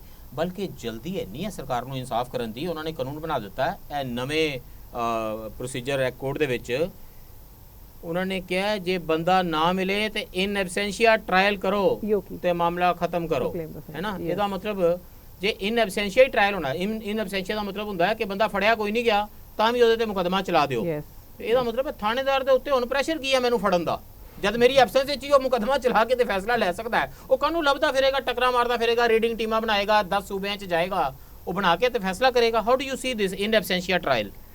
नो, पहले मैं आपकी पहली बात का जवाब देना चाहूँगी जिसमें आपने बोला है कि इन्होंने सब चीज़ों को टाइम बाउंड कर दिया, बहुत जल्दी पड़ी है। There are lot of provision जो हम पढ़ते हैं एक्ट के अंदर जिसमें उन्होंने टाइम बाउंड किया है, लेकिन अगर टाइम से नहीं होता तो फिर क्या उसकी क्या रेमेडी है? There is absolute silence. Time bound नहीं हुआ तो क्या होगा उसके आगे? कुछ भी नहीं है, कुछ भी नहीं है, टाइम बाउंड नहीं सीगा बस, अदरवाइज हाँ, लिखा होगा। हाँ, और उसके बाद पुराने में भी हमारा जो गरीब गुरबेदा राज होगा, बस किस दिन होगा, डेट नहीं ये देती। कहते हैं कि हमने कॉलोनियल लॉ खत्म कर दिए। जो हमारा सीआरपीसी था वो 1973 का था, और 1973 1947 के बाद आता है। और ये कॉलोनियल एक्ट नहीं सीगा, ये तो अपने देश के लोगों ने आप बनाया सी। सीआरपीसी कॉलोनियल एक्ट नहीं था। 1898 का सीआरपीसी 1973 में कंप्लीटली ओवरहॉल हो चुका था, और उसके बाद भी लॉ कभी स्टैटिक नहीं होता, डायनामिक होता है, चेंज होते जा रहा था। बहुत सारी अमेंडमेंट्स थी, अमेंडमेंट्स को रिटेन किया गया, एबीसीडी थी। वही अगर आप तभी मैंने बोला कि नए नाम हैं, जो डिलीशंस भी हैं वो रिडंडेंट प्रोविजंस के थे, जो बिल्कुल यूज ही नहीं होते थे। चेंजेस बहुत ही कम है।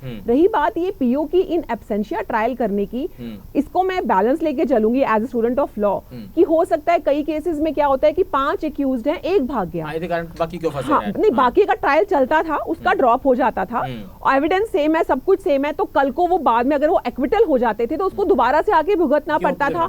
अगर वो कन्विक्शन है तो वो अलग से एक छोटा सा एंगल है। लेकिन यस, दूसरी बात जो है, जो आपके वाली बहुत इंपॉर्टेंट बात है, कि अगर 16 ही एक्यूज है या 2 ही एक्यूज है, उनको पुलिस जानबूझ के नहीं पकड़ती, अपना एविडेंस लेके आती है, डिफेंस भी नहीं होता, तो उसका जो राइट टू ट्रायल है वो कैसे डिफेंड होता है? और हमारा जो भी लॉ है, हमारा जो संविधान कहता है कि हमारा कुछ भी डेप्रीवेशन ऑफ लिबर्टी जो है वो लॉ से होगी। Procedure has to be established by law. और उसके बाद हमारी सुप्रीम कोर्ट की जजमेंट ये भी कहती है कि सिर्फ लॉ लाने से काम नहीं बनने वाला, आपका लॉ जस्ट, फेयर और रीजनेबल भी होना चाहिए। तो अब सुप्रीम कोर्ट हर प्रोविजन के आगे बार बार आके तो नहीं बोलेगी ना ये खराब है। जैसा अभी हैंड कफिंग की आपने बात करी, 1980 का जजमेंट है सुप्रीम कोर्ट का, 5 जजेस ने जजमेंट दिया था। इतनी मुश्किल से हैंड कफिंग को 47 में हम आजाद हुए, हैंड कफिंग चल रही थी, रूल्स में लिखी हुई थी। 1980 में आके हमें ये स्टॉप मिला कि नहीं, ये बारबेरिक है, आर्काइक है, बहुत गलत है, आप डिग्निटी से नहीं है। और ऊपर से आप अरेस्ट कब करते हैं? आप ये जो हैंड कफ कर रहे हो किसी कॉन्विक्ट को नहीं कर रहे हो, आप एक्यूज्ड को कर रहे हो। एक्यूज्ड की प्रिजम्पशन ऑफ इनोसेंस, उसकी प्रिजम्पशन ऑफ इनोसेंस है, गिल्ट आपने प्रूव नहीं किया, आप उसको हैंडकफ करके लेके जा रहे हैं, तो ये नहीं होगा, ये हमारी एक सिविलाइज सोसाइटी में अलाउड नहीं है।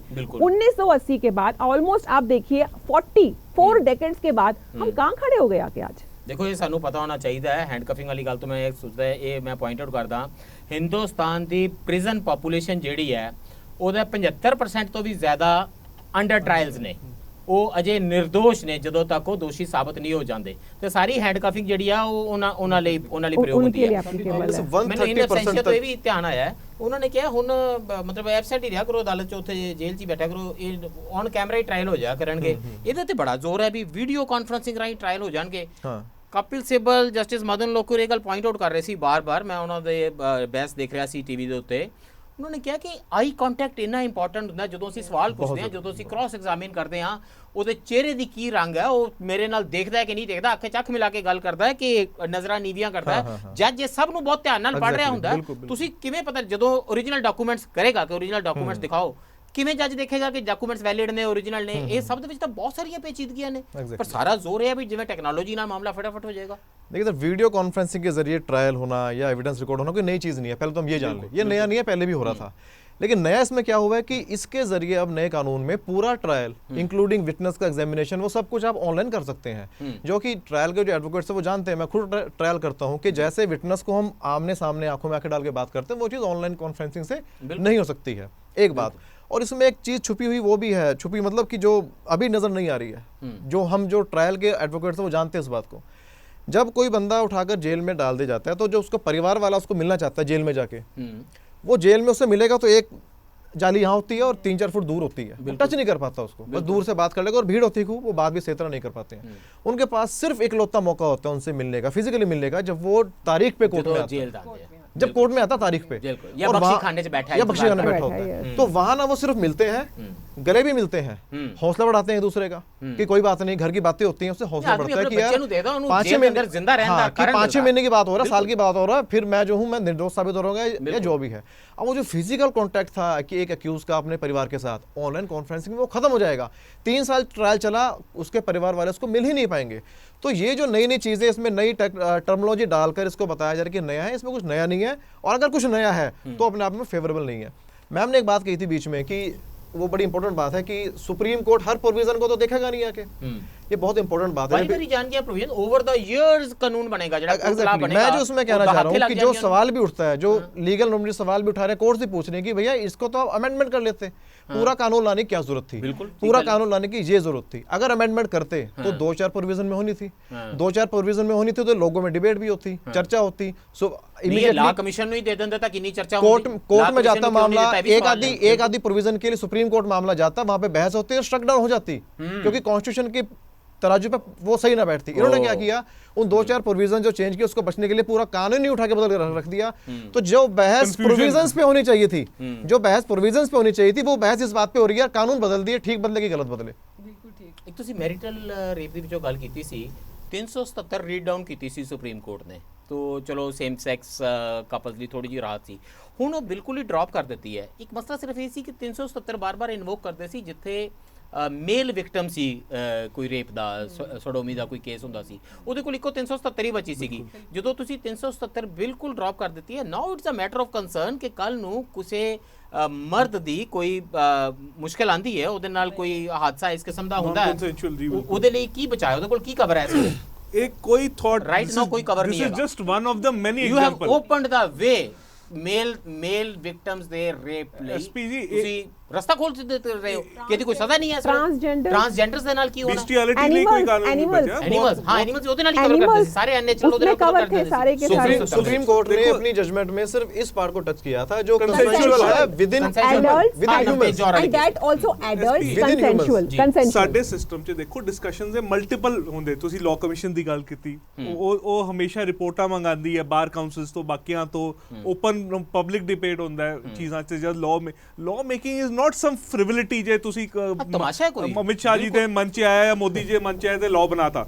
ਦਿਸ is not how it is to be done. ਪੂਰਾ ਡਿਬੇਟ ਹੋਣਾ ਚਾਹੀਦਾ। ਕਿਉਂਕਿ ਕੀ ਮਸਲਾ ਸੀ ਕਿ ਪਾਰਲੀਮੈਂਟ 'ਚ ਜਦ 140 MP ਨਹੀਂ ਹੈ, ਤੁਸੀਂ ਉਸੇ ਦਿਨ ਪਾਸ ਕਰਨਾ ਹੈ। It this could have waited. Select committee ਨੂੰ ਤੁਸੀਂ ਨਹੀਂ ਭੇਜਿਆ, ਲਾਅ ਕਮਿਸ਼ਨ ਨੂੰ ਨਹੀਂ ਭੇਜਿਆ, ਪਬਲਿਕਲੀ ਓਪਨਲੀ ਡਿਬੇਟ ਨਹੀਂ ਕੀਤਾ। ਜੇ ਤੁਸੀਂ ਚੇਂਜਸ ਲਾਣੇ ਸੀ, we could have had a 21st century law ਜੋ ਜਨਤਾ ਲਈ ਹੁੰਦਾ, ਜਨਤਾ ਨੂੰ ਪ੍ਰੋਟੈਕਟ ਕਰਦਾ, ਕੇਸਿਸ ਵੀ ਜਲਦੀ ਹੁੰਦੇ। ਬਹੁਤ ਸਾਰੇ ਅਮੈਂਡਮੈਂਟਸ ਹੈ, ਅਸੀਂ ਸਾਰੇ ਪ੍ਰੈਕਟੀਸ਼ਨਰਸ ਨੇ, ਸਾਨੂੰ ਡੇ ਟੂ ਡੇ ਅੱਛਾ ਇਸ ਤੋਂ ਪਹਿਲਾਂ ਹਰ ਬੰਦਾ 10 ਚੀਜ਼ਾਂ ਦੱਸ ਸਕਦਾ ਹੈ ਜਿਸ ਤੋਂ ਸਿਸਟਮ ਇੰਪਰੂਵ ਹੋਏਗਾ। ਤੁਸੀਂ ਇਨਫੈਕਟ ਰਾਈਟਸ ਡੈਥ ਪੈਨਲਟੀ ਦੀ ਗੱਲ ਕਰੋ, ਪੰਜਾਬ 'ਚ ਬਹੁਤ ਜ਼ਰੂਰੀ ਟੌਪਿਕ ਹੈ। ਬਿਲਕੁਲ ਜਿਹੜੇ ਮਰਸੀ ਪਟੀਸ਼ਨ ਦਾ ਟਾਈਮ ਉਹਨੂੰ ਘਟਾਤਾ, ਉਹਨੂੰ ਵੀ ਘਟਾਤਾ। ਇਮੈਜਿਨ ਜੇ 80 ਸੇ ਗੱਲ ਹੁੰਦੀ ਸੀ ਡੈਥ ਪੈਨਲਟੀ ਨੂੰ ਖਤਮ ਕੀਤਾ ਜਾਏ, ਖਤਮ ਕੀ ਕੀਤਾ, ਇਹ ਉਹ ਰਾਈਟਸ ਨੂੰ ਵੀ ਖਤਮ ਕੀਤਾ ਜਾ ਰਿਹਾ ਕਿ ਜਿਹੜੇ ਮਰਸੀ ਪਟੀਸ਼ਨ ਦੇ constitutional rights I don't even think ਉਹ ਵੈਲਿਡ ਨੇ ਕਨਸਟੀਟਿਊਸ਼ਨਲ।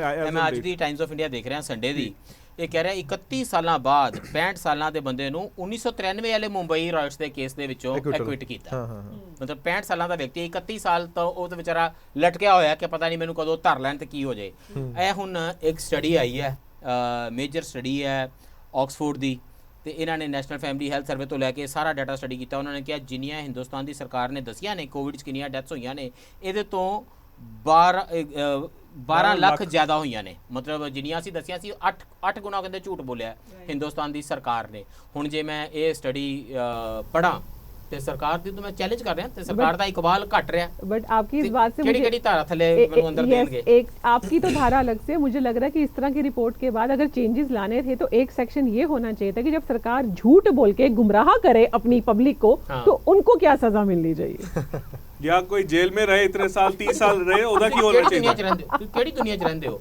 ਉਹਨਾਂ ਰਸਤਿਆਂ ਤੋਂ ਲੰਘਿਆ ਕਰੋ ਜਿੱਥੇ ਸ਼ਿਵ ਜੀ ਦੇ ਭਗਤਾਂ ਨੂੰ ਜਾਣ ਲਈ ਗੰਗੋਤਰੀ ਤੱਕ ਤੇ ਰਾਹ ਦੇ ਵਿੱਚ ਹਰ ਦੁਕਾਨ ਦੇ ਬਾਹਰ ਉਹਦੇ ਮਾਲਕ ਦਾ ਨਾਮ ਲਿਖਿਆ ਹੋਵੇ। ਉਹ ਸਿਰਫ ਇੰਨਾ ਚਾਹ ਰਹੇ ਨੇ ਕਿ ਬਾਹਰ ਲਿਖਿਆ ਹੋਵੇ ਦੁਕਾਨ ਹਿੰਦੂ ਦੀ ਹੈ ਕਿ ਦੁਕਾਨ ਮੁਸਲਮਾਨ ਦੀ ਹੈ। ਅਸੀਂ ਇਹ ਸ਼ਬਦ ਬੋਲਣ ਤੋਂ ਇਨਕਾਰੀ ਹਾਂ। ਅਸੀਂ ਜੀ ਓਨਰ ਦਾ ਨਾਮ ਲਿਖਿਆ ਹੋਵੇ, ਉਹਨਾਂ ਨੂੰ ਕਨਫਿਊਜ਼ਨ ਹੋ ਜਾਂਦੀ ਹੈ। ਬੇਸਿਕਲੀ ਅਸੀਂ ਕੀ ਕਹਿ ਰਹੇ ਹਾਂ? ਸਵਾਮੀਨਾਥਨ ਐਸ ਅੰਕਲੇਸ਼ਵਰਾ ਅਈਅਰ ਦਾ ਅੱਜ ਮੈਂ ਆਰਟੀਕਲ ਪੜ੍ਹ ਰਿਹਾ ਇੰਡੀਅਨ ਦੇ ਚ ਟਾਈਮਸ ਆਫ ਇੰਡੀਆ ਦੇ ਵਿੱਚ। ਉਹਨਾਂ ਨੇ ਲਿਖਿਆ ਠੀਕ ਹੈ ਕਰ ਲਵੋ, ਨਾਲ ਫਿਰ ਦਵਾਈਆਂ ਦੇ ਬਾਹਰ ਲਿਖ ਦਿਓ ਵੀ ਸਿਪਲਾ ਜਿਹੜੀ ਹੈ ਉਹ ਮੁਸਲਮਾਨ ਦੀ ਕੰਪਨੀ ਆ, ਉਹਦੀਆਂ ਦਵਾਈਆਂ ਫਿਰ ਨਾ ਖਾਇਆ ਕਰੋ। ਕੋਈ ਇਹੋ ਜਿਹੇ ਦਿਨ ਹੋਣਗੇ। ਹਿਮਾਲਯਨ ਡਰੱਗ ਕੰਪਨੀ ਜਿਹੜੀ ਅੱਜ ਕੱਲ੍ਹ ਮੇਰੇ ਖਿਆਲ ਉਹਦਾ ਨਾਮ ਥੋੜਾ ਜਿਹਾ ਹੋਰ ਹੈ, ਹਿਮਾਲਯਨ ਫਾਰਮਾਸਿਊਟੀਕਲਸ ਜਾਂ ਕੁਛ ਇੱਦਾਂ, ਵੈਲਨੈਸ ਸੈਂਟਰ ਕੁਛ ਇੱਦਾਂ ਦਾ, ਉਹਦਾ ਵੀ ਟਾਟਾ ਟੀ ਦੇ ਬਾਹਰ ਵੈਸੇ ਲਿਖਿਆ ਹੋਣਾ ਚਾਹੀਦਾ। ਵੀ ਭਾਈ ਪਾਰਸੀਆਂ ਦੀ ਬਣਾਈ ਹੋਈ ਚਾਹ ਹੈ SPS ਪਲੱਸ ਦਾ ਨਾਮ ਤਾਜ ਤਾਜ ਹੈ ਜਿਹੜਾ ਮੁਗਲਾਂ ਦਾ ਮੋਨੂਮੈਂਟ ਹੈ ਵਾਟ ਆਰ ਵੀ ਡੂਇੰਗ ਇਹ ਕਾਨੂੰਨ ਸਾਜ਼ੀ ਅਸੀਂ ਕਰ ਰਹੇ ਸਾਰਾ ਦੇਸ਼ ਦੇਖ ਰਿਹਾ ਕੀ ਹੋ ਰਿਹਾ ਮੈਂ ਦੋ ਚੀਜ਼ਾਂ कहता एक तो ये नाजी जर्मनी वाली चीज़ां ये लोग की ला रहे हैं दूजा ਇਹ ਕਾਨੂੰਨ ਮੈਂ ਨਾਲ ਕਨੈਕਟ ਕਰਦਾ ਇਹ ਜਦੋਂ ਇੱਕ all these orders are lawful orders correct ਤੁਸੀਂ ਮੰਨਦੇ ਹੋ ਲਾਫੁਲ ਆਰਡਰਸ ਦੇ ਜਦ ਤੱਕ ਕੋਈ ਕੋਰਟ 'ਚ ਚੈਲੰਜ ਨਹੀਂ ਹੁੰਦਾ ਤੇ ਪੁਲਿਸ ਵਾਲੇ ਦੇ ਕੋਲ ਅੱਜ ਹੱਕ ਹੈ ਜੇ ਕੋਈ ਲਾਫੁਲ ਆर्डर फॉलो नहीं करेगा ਉਹਨੂੰ ਜੇਲ੍ਹ 'ਚ डाल दो तो नवा कानून ये भी लेके आया बट इसमें मैं एक चीज ऐड करना चाहूंगी इस चीज के अंदर कि अगर हम इसको ध्यान से देखें जो ये एक्ट कर रहे हैं पुराने लॉ के अंदर भी 153B और जो नए लॉ के अंदर भी अगर आप 197 क्लॉज 1 सब क्लॉज बी को पढ़ेंगे क्योंकि कर क्या रहे हैं कि अगर आप मुसलमान होंगे तो आपके पास काम नहीं आएगा आपसे ये सामान नहीं खरीदेंगे तो आप एक सिटीजन को उनके रिलीजन की वजह से उनके किसी राइट से महरूम कर रहे हैं और ये लॉ साफ कहता है कि अगर कोई भी बंदा कोई ऐसा एडवाइस करता है कोई ऐसा वर्ड बोलता है कोई इस तरह की हरकत करता है जिससे किसी भी सिटीजन का राइट डिप्राइव होता है just because belonging to one race और religious community it is an offence लेकिन सरकार जागेगी कब Kristallnacht I don't know how to pronounce it exactly in Germany Kristallnacht 1938 ਦੇ ਵਿੱਚ ਕਿਸੇ ਪੁਲਿਸ ਜਿਓ ਨੇ ਇੱਕ ਜਰਮਨ ਅਫਸਰ ਦਾ ਕਤਲ ਕਰ ਦਿੱਤਾ ਉਸ ਰਾਹ ਤੋਂ ਨਿਕਲੇ ਕਿਉਂਕਿ ਸਭ ਦੁਕਾਨਾਂ ਤੇ ਕਲੀਅਰ ਕੀਤਾ ਸੀ ਨਿਸ਼ਾਨੀਆਂ ਲਾਈਆਂ ਸੀ ਕਿ ਜਿਊਜ਼ ਦੀ ਦੁਕਾਨ ਕਿਹੜੀ ਹੈ ਯਹੂਦੀ ਦੀ ਦੁਕਾਨ ਕਿਹੜੀ ਹੈ ਜਿਹੜਾ ਨਹੀਂ ਯਹੂਦੀ ਦੀ ਦੁਕਾਨ ਕਿਹੜੀ ਹੈ ਤੇ ਸਾਰੇ ਆਸਟਰੀਆ ਦੇ ਵਿੱਚ ਸਾਰੇ ਜਰਮਨੀ ਦੇ ਵਿੱਚ ਉਸ ਰਾਤ ਇੰਨਾ ਸ਼ੀਸ਼ਾ ਟੁੱਟਿਆ ਕਿ ਉਸ ਨੂੰ ਟੁੱਟੇ ਹੋਏ ਸ਼ੀਸ਼ਿਆਂ ਦੀ ਰਾਤ ਕਿਹਾ ਜਾਂਦਾ ਜਿੱਥੇ ਉਹ ਸਾਰਾ ਸ਼ੀਸ਼ਾ ਬਿਖਰਿਆ ਹੋਇਆ ਸੀ ਤੇ ਮਨੁੱਖਾਂ ਦੀ ਆਤਮਾ ਜ਼ਖਮੀ ਹੋਈ ਸੀ ਤੇ ਅਸੀਂ ਉਹ ਸੈਕੰਡ ਵਰਲਡ ਵਾਰ ਦੇ ਜਿਹੜੇ ਆ ਹੋਲੋਕਾਸਟ ਦੇ ਕੈਂਪ ਦੇਖੇ ਸੀ ਮੈਂ ਹਾਲੇ ਛੇਤੀ ਕਰਕੇ ਮੈਨੂੰ ਬਾਰ-ਬਾਰ ਰੋਕਣੇ ਮਿਸ ਤੁਹਾਨੂੰ ਵੇਦੀ ਹਰੀ ਮੈਂ ਹਾਲੇ ਹਿਟਲੇਰੀਅਨ ਨਹੀਂ ਕਹਿਣਾ ਚਾਹ ਰਿਹਾ ਪਰ ਇਹ ਕਾਨੂੰਨ ਜੋ ਕਰ ਰਿਹਾ ਤੇ ਇੱਥੋਂ ਯੂਪੀ ਦੇ ਸਾਰੇ ਰਸਤਿਆਂ ਦੇ ਉੱਤੇ ਜੋ ਕੁਝ ਹੋ ਰਿਹਾ ਇਹ ਕਿਵੇਂ ਕ੍ਰਿਸਟਲ ਨੈਕਟ ਤੋਂ ਵੱਖ ਹੈ शायद बदल गया होएगा हुन 420 ਦੀ ਧਾਰਾ ਦਾ ਨਾਮ ਕੁਝ ਡਿਫਰੈਂਟ ਹੋ ਗਿਆ ਉਹ ਕਿੰਨਾ ਹੋ ਗਿਆ 318 का नंबर 2 ਥੱਲੇ ਸਾਡੇ ਨਾਲ ਧੋਖਾ ਹੋ ਚੁੱਕਾ ਹੈ ਬਿਲਕੁਲ ਨਵੀਂ ਪਹਿਲਾਂ 420 ਕਰਦੀ ਸੀ ਹੁਣ ਸਰਕਾਰ 318 ਕਰ ਰਹੀ ਹੈ ਸਾਡੇ ਨਾਲ ਹੋ ਤੇ ਧੋਖਾ ਹੀ ਰਿਹਾ ਅੱਜ ਲਈ ਇੰਨਾ ਹੀ ਧੰਨਵਾਦ ਤੇ ਰੱਬ ਰੱਖਾ